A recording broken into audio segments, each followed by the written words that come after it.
पहिल्यांदा मुलगा एक शब्द बोलतो, नंतर 2 शब्द बोलतो, तर त्याचं नाव जे आहे संकेत असेल तर तो केत म्हणायचा फक्त. मी त्यांना म्हणायची, अहो संकेतला स्पेशल स्कूलची गरज आहे असं प्रिन्सिपल म्हणतायत. स्पेशल स्कूल म्हणजे त्यांचं म्हणण्याचा उद्देश होता की मतिमंदमध्ये. सुरुवातीला असं वाटतं ते मुद्दाम म्हणूनच करतोय, कारण ही प्रकारच माहीत नव्हता ना आपल्याला.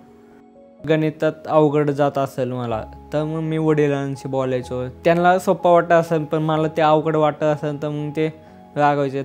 नॉर्मल होणारी गोष्टीला जर तुम्ही वेळ काढून होत असेल तर वाईट प्रत्येक आई बापाला वाटणारच आहे. 5वी 6वीला असताना मला डिसलेक्सी आहे हे मला स्वतःला कळलं. अभ्यास हे आणि नंतर माझं मोठं मोठं अक्षर म्हणा. पुन्हा एकच मुलगा म्हणजे अपेक्षा होती आपल्या, अशा कंडिशनमध्ये झाल्यावर थोडं अवघडच गेलं. लर्निंग डिफिकल्टी असेल पण काय आहे नक्की एक्झॅक्टली त्याचा लॉंग फॉर्मही माहिती नव्हता आणि काहीच नव्हतं.